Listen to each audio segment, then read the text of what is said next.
thank you all for showing up on the bright early here Monday morning. I guess not that early, but it's still pretty early for Monday morning. For Karissa Shannon's master's presentation.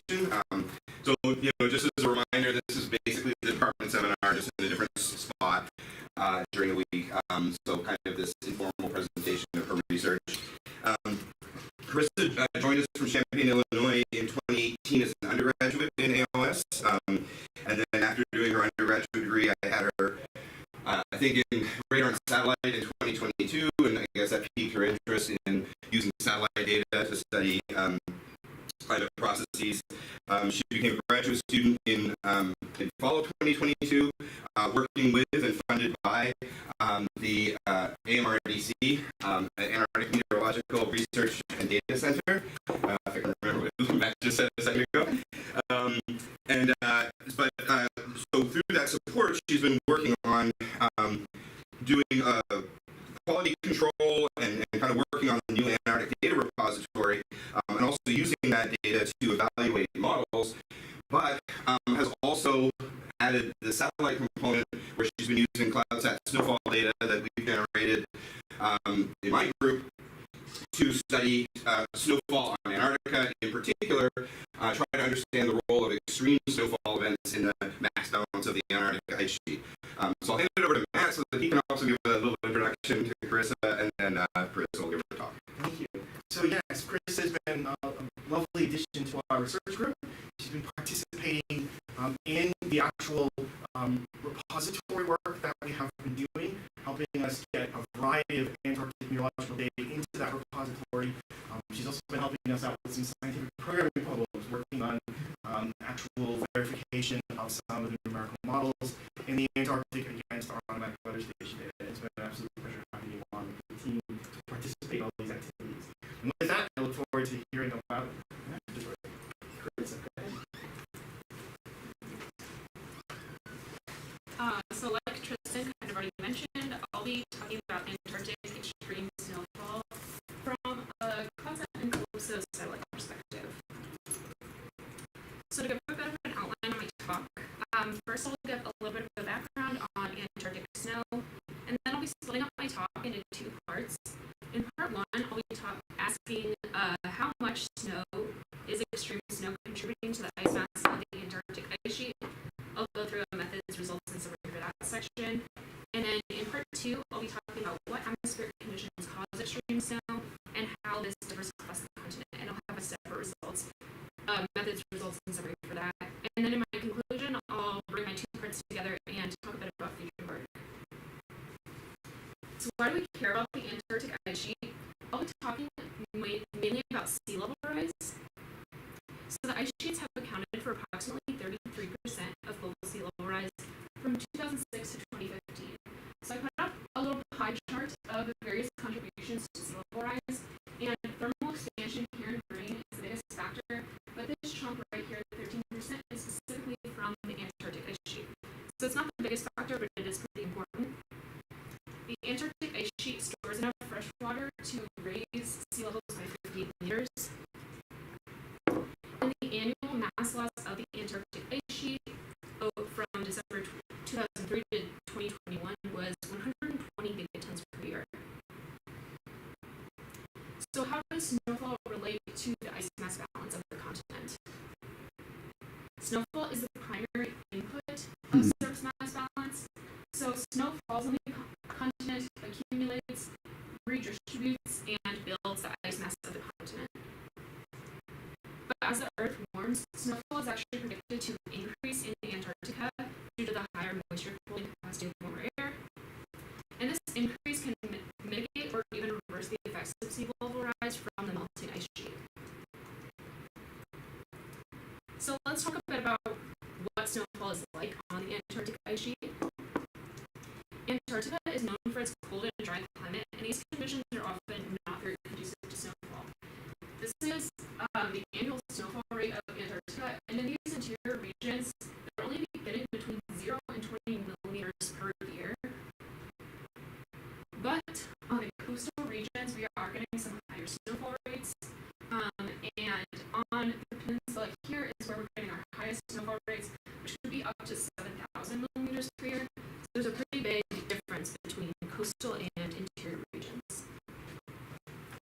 studies have shown that this extreme snowfall in certain regions is typically driven by moisture intrusions from lower latitudes. So specifically the importance of extreme snowfall. Extreme snowfall in Antarctica can have really important implications for the mass balance of the Antarctic ice sheet. For example, in 2021 to 2022, the Antarctic ice sheet showed a record-breaking mass gain of about 130 gigatons per year, and that was due to enhanced precipitation. So this is the trends in mass change during that time period. In all these regions in red, the ice sheet was actually gaining, which led to a net mass gain, even though there is some mass loss over here. And for one region in particular, which is circled right here, this paper found that two notably extreme precipitation events accounted for approximately 38% of the precipitation anomalies during this time. So, extreme snowfall is pretty important. So, how do we measure snowfall on the Antarctic ice sheet? There's a lack of in-situ measurements due to harsh conditions, as well as issues with blowing snow, so it can be hard to detect the difference between very light snow and blowing snow across the continent. The launch of CloudSat in 2006 was really the first time that spaceborne precipitation observations were able to be estimated over the polar regions. But ground clutter is still one of CloudSat's biggest issues, which I'll talk about in more detail later. And some studies have evaluated CloudSat snow rates in Antarctica using ground-based radars, but again, these studies are still pretty spatially limited, so we don't have a ton of validation. So now that I've gone through a bit of background on Antarctic snow, I'm going to be getting into part one of my talk, which is again, how much is extreme snow contributing to the ice mass of the Antarctic ice sheet? I'll be using CloudSat and CALIPSO data. And both of these satellites are part of the H-ray, which is a group of satellites that closely follow one another in a similar orbital track. They take measurements from negative 82 south to 82 north, and they cover the Earth in about 16 days. So the CloudSat has a cloud profiling radar, which I'm showing the radar reflectivity over here. And it has a spatial resolution of about 1.4 by 1.8 kilometers, and it's sensitive to small hydrometeors such as ice and snow. And then CALIPSO has a lidar, abbreviated as CALIPSO, because it's a long abbreviation, with a spatial resolution of 33 by 30 meters. So this is the lidar backscatter over the same region. So I'll be using a new product they combine CloudSat CALIPSO Snow, or just abbreviated as C3S. And C3S uses CloudSat 2C Snow as kind of a base to detect snow, and that's a previously established product. But again, due to ground clutter, the 2C Snow algorithm calculates the surface snow rate from the fifth height bin, approximately 1.2 kilometers above the surface. And this layer is known as the blind zone, and it can lead to errors in the calculations of snow at the surface. So here I just have an example of validating CloudSat with the micro-rain radar at the surface.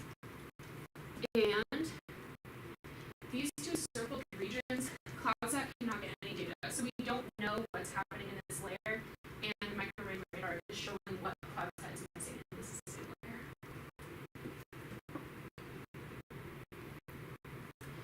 So, in order to mitigate these errors, CPS uses an algorithm from the CALIPSO lidar to correct snow missed or overestimated in the blind zone to get a better estimate of surface snow. And the only caveat is that the CALIPSO lidar cannot be used if it's fully attenuated, meaning they can't actually see the surface. So here again is our CloudSat CPR reflectivity and the CalIOP lidar backscatter.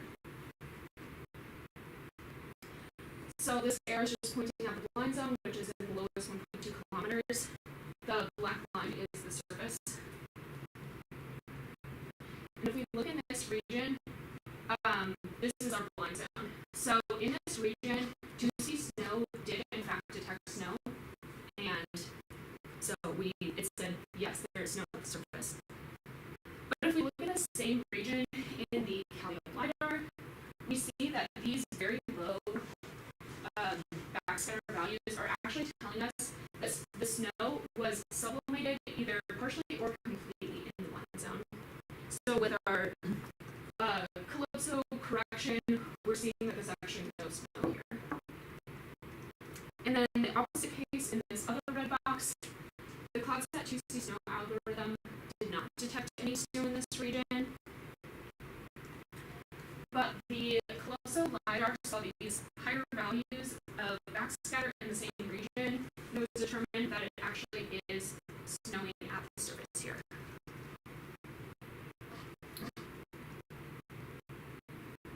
So I'm going to go through kind of all the scenarios that C3S can have and the final decision that it makes. So the first scenario, both CloudSat and Calypso are in agreement that they did not detect snow at the surface. So the C3S keeps the original no CloudSat decision, or no snow CloudSat decision. The second scenario, both CloudSat and Calypso do detect snowfall at the surface, they're in agreement, and so we keep the original CloudSat snowfall estimate.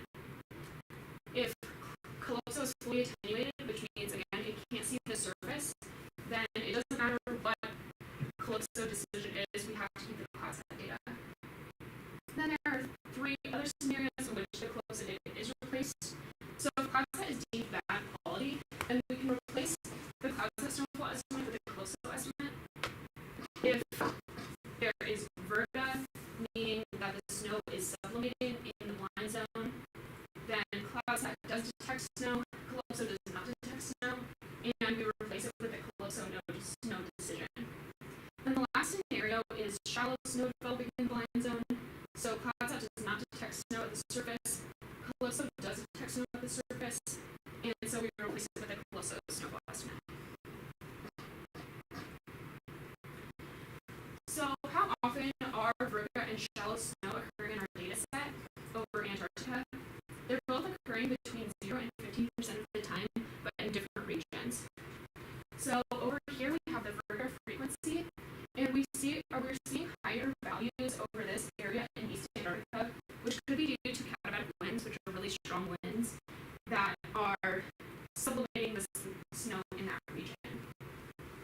And then for shallow snow, we're seeing this interesting pattern on the interior. I'm not exactly sure why this could be, but if we bring in a topography map, so this is elevation with higher elevations in red, we're seeing that some of these patterns may line up with a higher gradient in elevation. And then I'll just also put a caveat that some of the very shallow snow that's being detected by Calypso may be blowing snow. We're not sure. So for our C3S data set as a whole, this is the frequency of snowfall detected, and this is the annual accumulation. And we can still see some of our patterns from verda in shallow snow detected in the frequency, but they're not as present in the annual accumulation. So they can be important for frequency of snowfall, but they're not going to be as important for the total annual accumulation.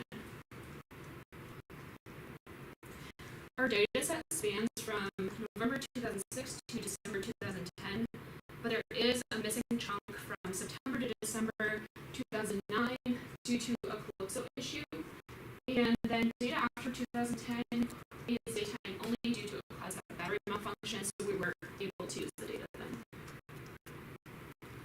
And then I just did some additional quality control to weed out some of the bad data that was not caught by Calypso.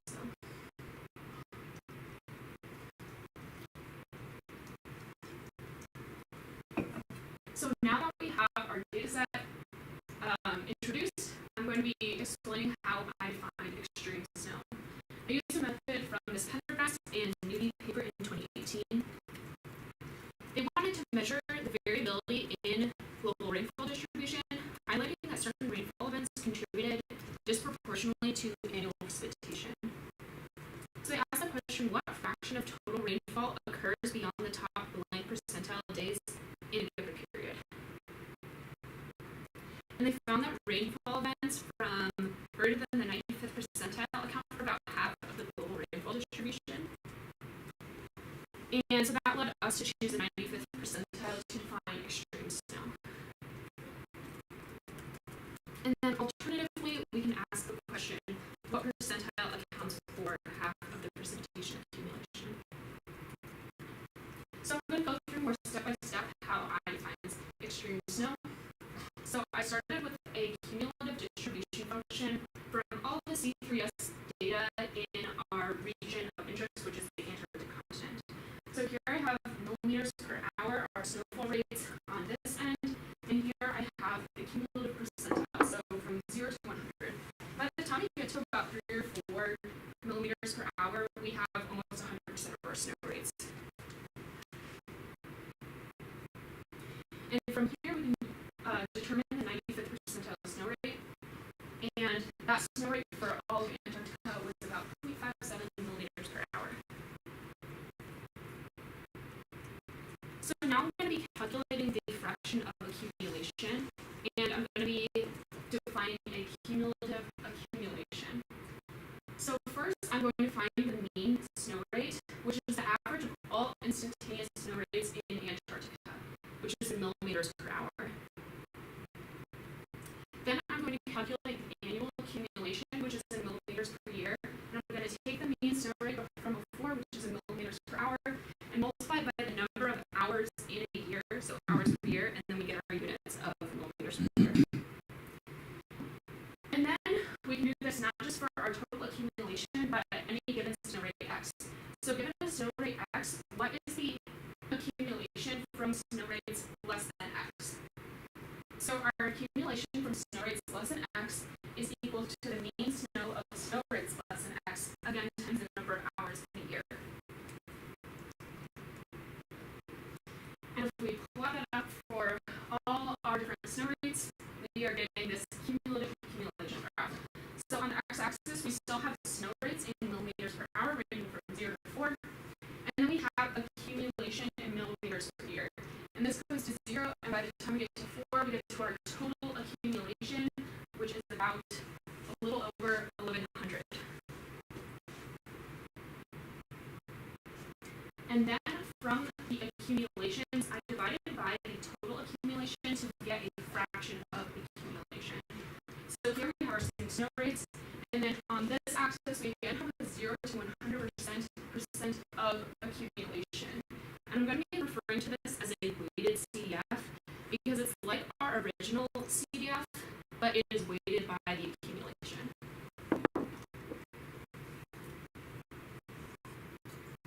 So then we can add both our unweighted CDF in red and our new weighted CDF in blue on the same plot.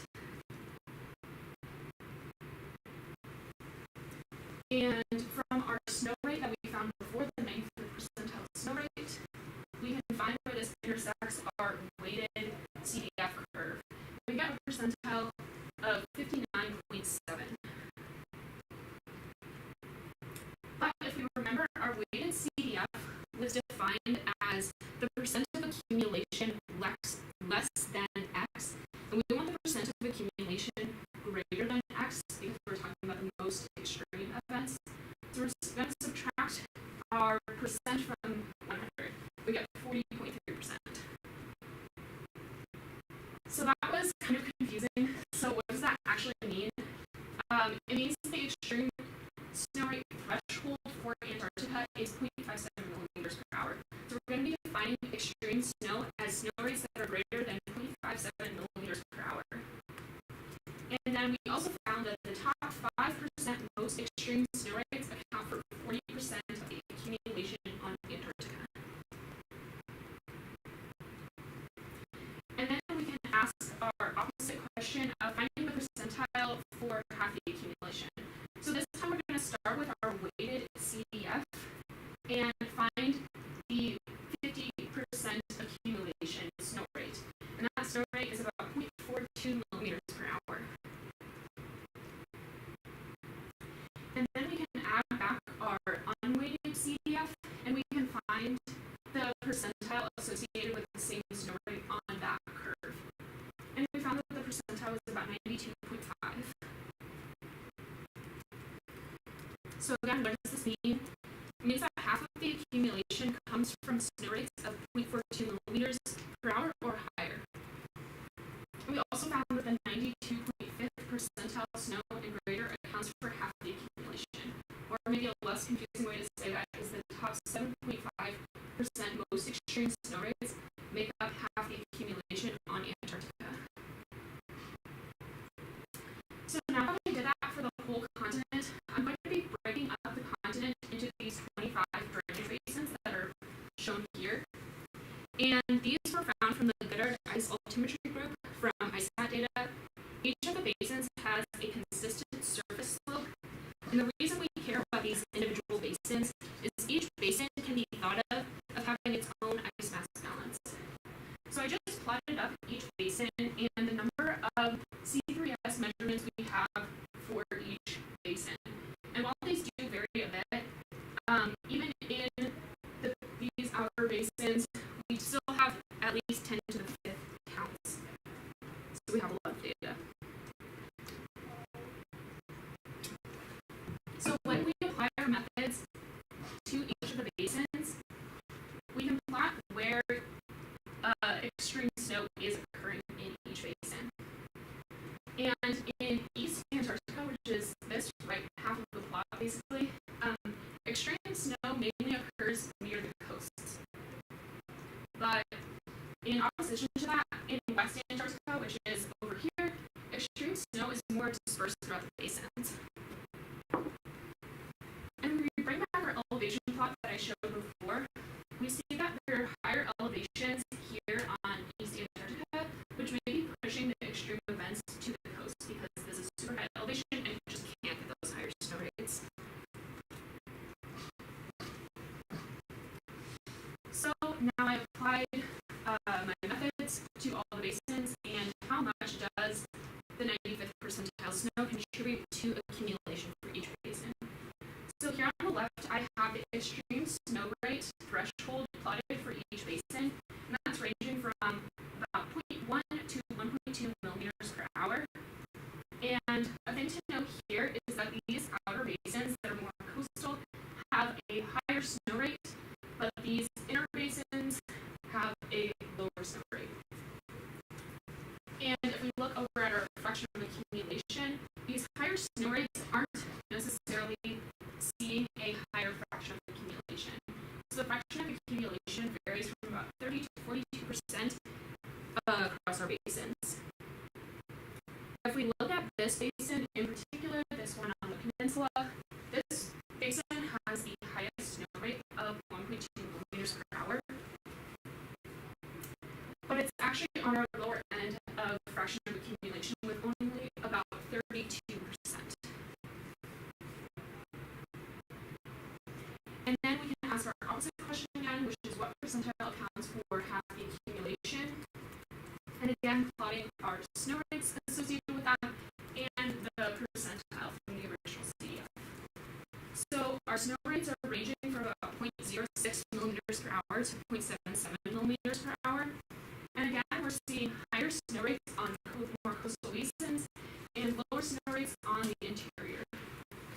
And the percentile only has a pretty small range from 88% to 93%. And again, a higher snow rate does not necessarily correlate to a higher or lower percentile.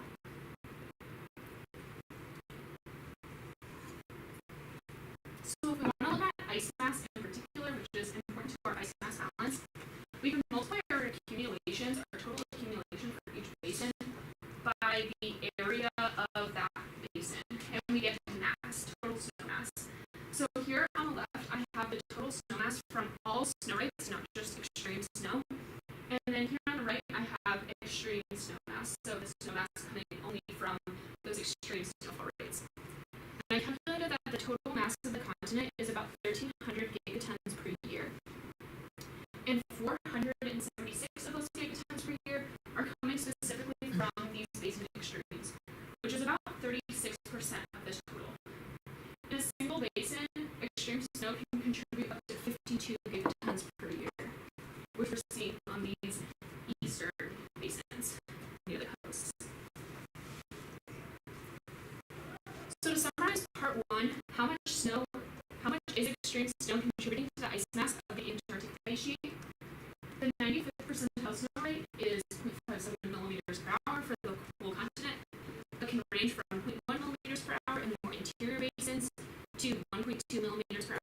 coastal basins.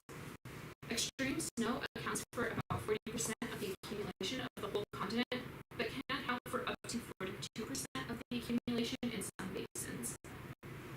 The 92nd percentile accounts for about half the accumulation, but this can range from the 88th to the 93rd percentile in various basins.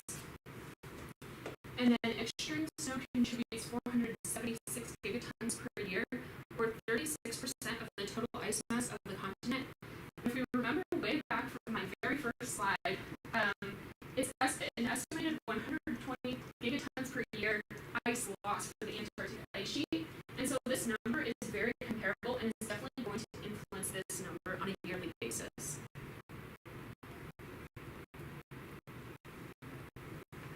So moving on to part 2, what atmospheric conditions cause extreme snow, and how does this differ across the continent? I'm going to be using mirror 2 reanalysis and looking at sea level pressure, wind speed, surface wind speeds, and total precipitable water vapor. The data was detrended and the composites were taken for times extreme snow is present in each basin, but I'm only going to be taking one time per CloudSat orbit, so I'm not repeating data. For sea level pressure and total precipitable water vapor, I took a two-tailed t-test to determine significance. So this is an example for just one basin. The basin I'm going to be focusing on is always going to be shown in yellow, and then I have the low pressure anomaly shown in blue, and the high pressure anomaly shown in red. And then I have this gray shading to show the statistically significant regions. I'm also going to be plotting wind anomalies, and then I also calculated the difference between the maximum positive anomaly and the minimum negative anomaly, and these two, this difference is shown with this green line. So this region minus this region. So I plotted the sea level pressure anomalies for all 25 of our basins, and many of the basins exhibit a sea level pressure dipole with low pressure to the west of the basin and high pressure to the east. 11 of these basins, which I highlighted here in blue, had a strong dipole, which I'm defining as the difference that I defined before in green. The difference between the high and low pressure anomalies was greater than 15.5 hectopascals. And if we look at just one of these to zoom in and get a better look, we again have this low pressure to the west, high pressure anomaly to the east, and we see that these regions are both statistically significant. If we look at the surface wind anomalies, we see northerly winds, which are blowing warm, moist air towards that basin. And again, we're expecting this to bring warmer, moist air to the continent during these extreme events. So 11 different of these basins had a weak dipole, which I'm defining as a difference that's still greater than 8 hectopascals, but less than the 15.5. And these basins are highlighted in green. And if we look at one of these weak dipole examples, we still have a low pressure system and a high pressure system, but these are less intense than for our strong example. We still have northerly wind anomalies, so we can still expect this to bring warmer, moist air to the continent, but maybe not as much. And then finally, there were 3 basins that there was no significant dipole found. So if we just quickly look at one of these, there are very weak anomalies. The significant regions, we don't really see any shading. And the wind anomalies don't really show a strong pattern like we saw for the other cases. So if we look at total precipitable water vapor anomalies, we're going to be looking at the positive anomalies here in red. And again, I'll be highlighting the basin that we're looking at in yellow.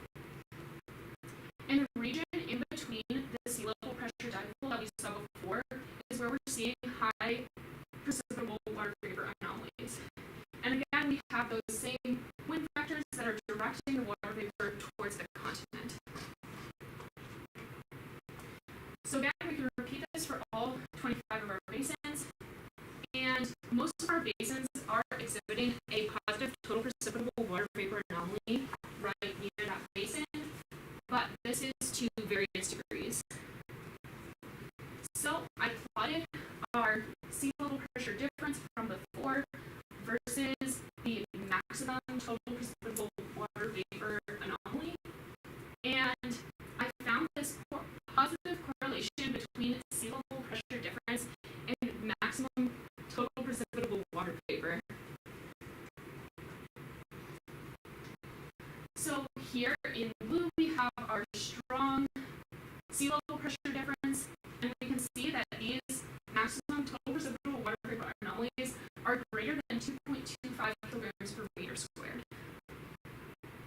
In contrast, our weak dipole basins have max total precipitable water vapor anomalies between 1 and 2.25 kilograms per meter squared. And then lastly, we have these basins down here, which still have a tiny bit more maximum total precipitable water vapor, but just not a lot.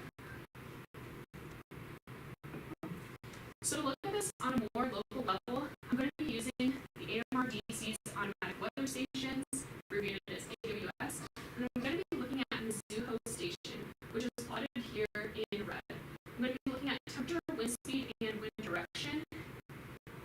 And again, the data was detrended and taken during extreme snow cases from this basin shown here in yellow.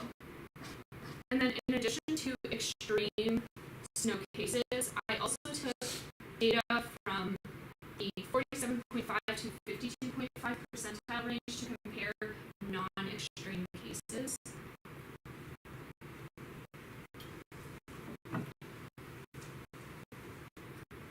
So let's look at the Mizuho extreme versus non-extreme anomalies.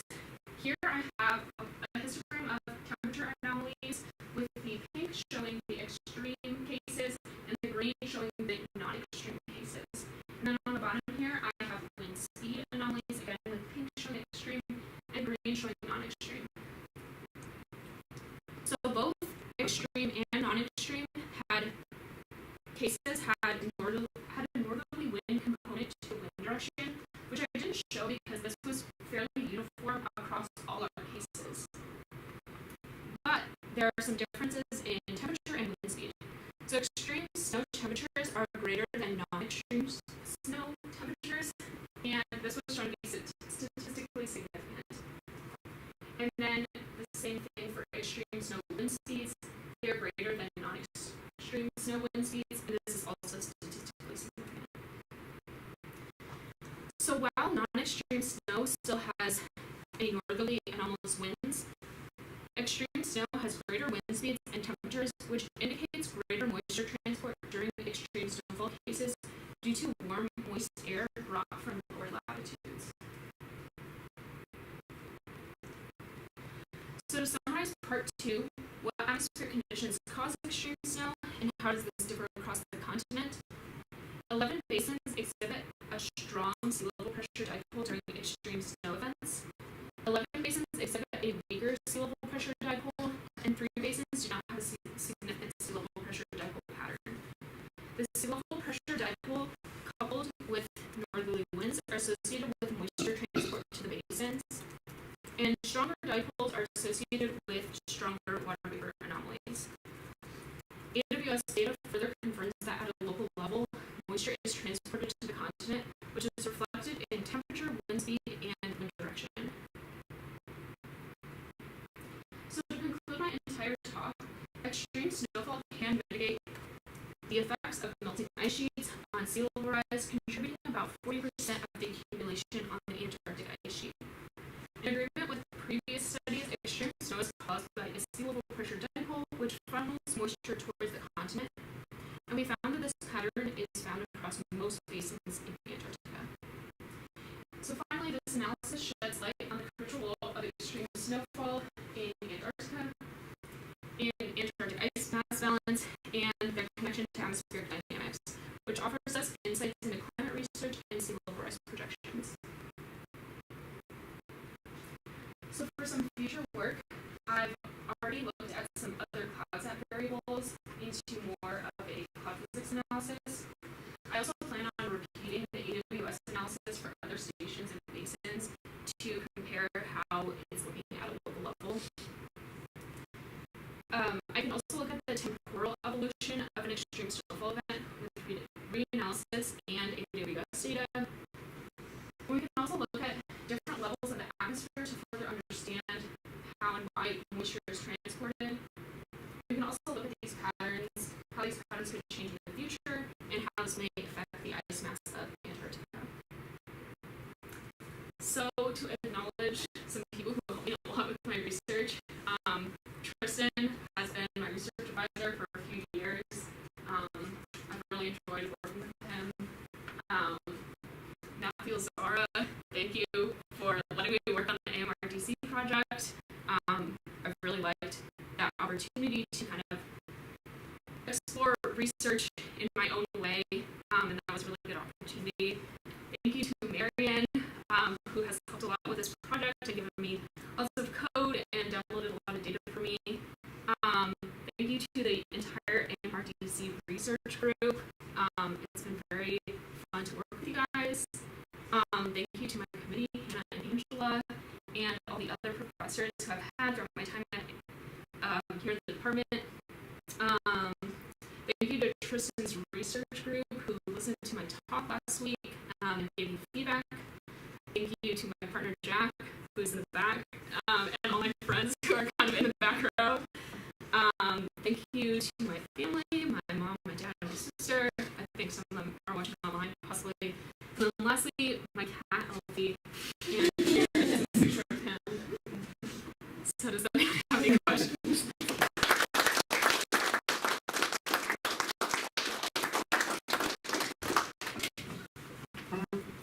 Any questions for Karissa? Take the usual round of starting with students.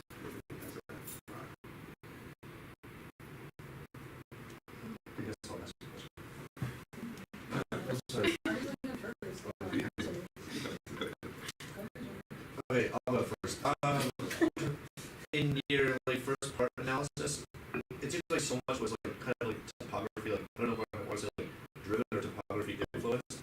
I don't know very much about the topography of Antarctica. Was that something that you had predicted going into this project? That you said, oh wow, this seems like some coupled with just what the geography of the land is. Yes. Going back to my background slides, some of this analysis has been done with just the original 2C snow product. So we already knew going into this that yes, there were much higher snowfall rates in coastal regions.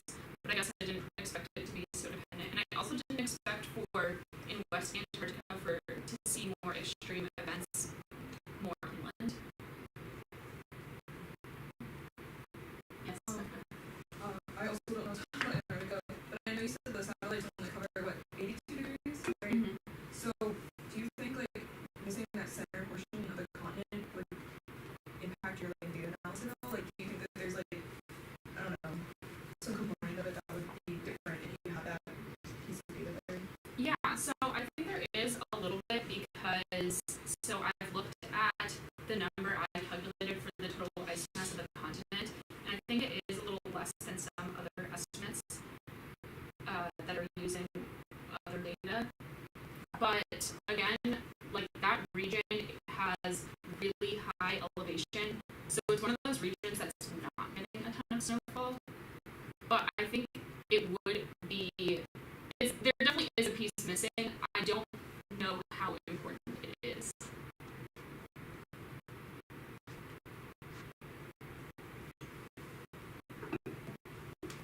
Yes. I have a question about this. If you have an idea of how these extreme events of snow can change, how the crystal in the ice end up being, is how much snowfall how can impact the snow at the end, and if that can impact the flow of ice, so it's a different drainage area can have a different flow because the accumulation rate is the same. Yeah, I don't 100% know I do know that there have been some studies that have actually looked at extreme snowfall events and how it could, the way it's falling could almost actually make ice mass decrease, because it is like, if it's intense enough, then it could make ice fall into the ocean, if that makes sense. But I don't know a ton about like specifically ice dynamics enough to answer that question properly.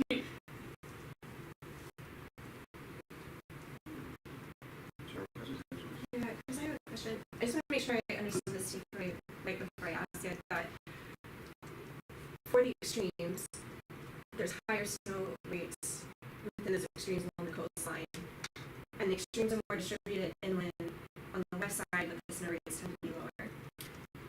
First of all, did I get that right? Or I think it depends on where in West Antarctica, but that's not always true. So some of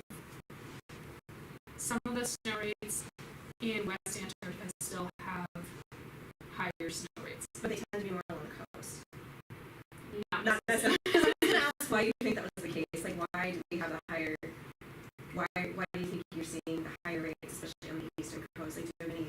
I know you've looked at other things like before, other than the bulk environmental condition. I was curious if you had some ideas on that. I guess I'm not sure. It could also have to do with like in terms of moisture transport, where other like continents more north are laying in order to like get a direct path of moisture transport to the continent. But I don't know specifically. No. So you think it's more related to the environment rather than the characteristics of the Possibly. topography or the intensity of the storms producing out? Or, Possibly. yeah, I'd be really interested. That really stuck out to me, but yeah, that's something I would maybe look a little more into. One final question, and I'll let others jump in. How much annual variability did you see in these extreme events? I have looked at some annual variability. Not a ton, but I only have a few years of data. So I can't really speak to like longer scale annual variability, but we really only have like 4 years of data for Antarctica. We have looked at some of the CloudSat, the same data set for longer, but we only have daytime only measurements, so it's only measuring in Antarctic summer, and then there was an even further issue of like where the battery turns on over Antarctica is like over Antarctica, so it's like already it's missing more than half of the data, so it's really hard to tell past that point what the annual variability is like from this data set specifically. But you did a few events like across the years, at least. Like, they weren't all just from like 1 year. Yeah, they were pretty dispersed across the years that I had. Yeah, just another thought on that, because I hadn't thought about it, but EarthCare is supposed to launch this next month. It's going to have the same kind of radar as CloudSat, so we could skip ahead a decade and a half, see if anything's changed. That would be kind of cool. One thought is your synoptic description of your extreme snowfall events looks exactly the same as extreme melt events. I know you don't look at melt, but I wonder if you ever thought of are these events you're detecting for extreme snowfall, could some of them switch over to be extreme melt events, and so rather than these events are going to counteract the melt in Antarctica, could these events further it? I know you don't look at that, but I wonder if you could, like, for those exact same synoptic setups, do they cause extreme melt or extreme snow? And if there's a temperature switch. Yeah. The cases, I will say for my AWS analysis, I did look into all of the cases that I had happened to fall. Some of them got really close, but they're all below 0 degrees. And this is a little more, the station I chose is a little more inland. It's not right on the coast. So there could be like, there's probably reached above 0 on the coast, but like that a little more inland, it was below 0 degrees for all the cases that I was looking at for that specific basin and that specific station. Can we go back to part 1 where you have the pictures of the basins versus the snow rates versus the accumulation slide? And I should have written the number. Great, okay, you know. Okay, so specifically this, where you're pointing out that you've got these really high snow rates on the western part of the West Antarctic Peninsula, and then doesn't actually lead to a lot of fraction of accumulation. So my question for you is, based on your analysis, why do you think that is the case? From a physical perspective. Yeah, so I think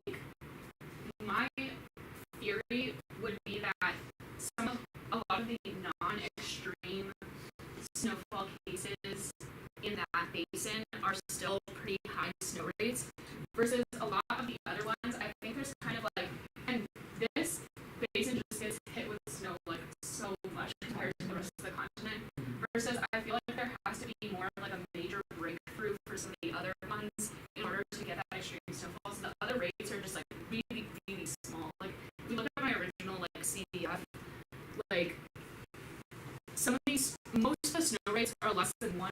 Most of them are like less than 0.5 millimeters per hour. So it's like so much of the time it's just these like tiny snowfall rates, and that's really the only basin that West Antarctic Peninsula Basin is really the only basin that's actually getting consistent higher snowfall rates.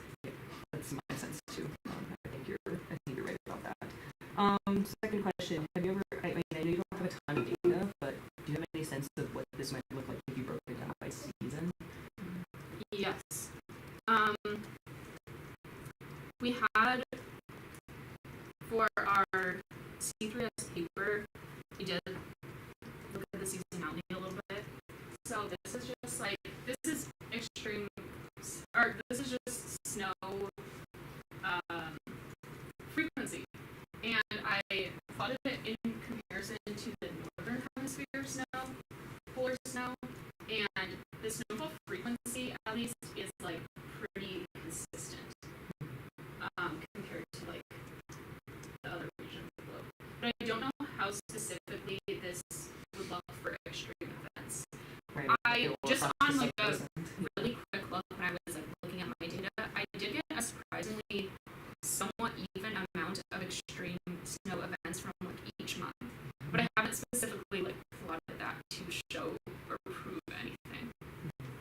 Okay, and I think what then related to that is like, of course, I'm going to ask this question, is how much of this moisture transport, in terms of where your moisture is coming from, do you think actually is potentially linked to surface SSTs? I feel like a lot potentially. Antarctica is so isolated, and so the continual like currents of the ocean, I feel like that is really their only kind of moisture influence, and the big temperature gradient between that too.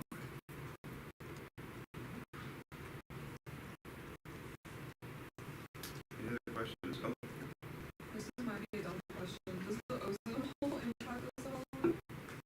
I have no idea. The fight you don't want to get into. I don't want people to get real ragey about that. I also don't know much about Antarctica, but you said that there are more extreme snowfall cases on the west side, right? I don't know if there are more on the west side. But there are pretty like, if I remember correctly from your snowfall plot map, I think. Have you connected like those extreme like snowfall events to the elements in the sea low? I have a tiny bit for 575. That's what I did my project on. I found that it didn't influence like this region as much. It mostly just influenced the peninsula. So that's what I found. Yeah, I was just going to throw a comment or two about how Western Antarctica has been studied for moisture transport into it in the past. And so the results match those findings in the past. They may or may not be connected to sea level, which is interesting, but that's another debate. Do you think there's a particular storm type that's making or flow that makes it so that these storms go into the Antarctic the way they do? Or? I'm not sure. I feel like I would need to look at more than just like sea level pressure. That's just like such a basic first step analysis that I did. So I think I would really need to look at some other variables to have a better answer for that. if there's no questions online. Okay. All right. Thank you.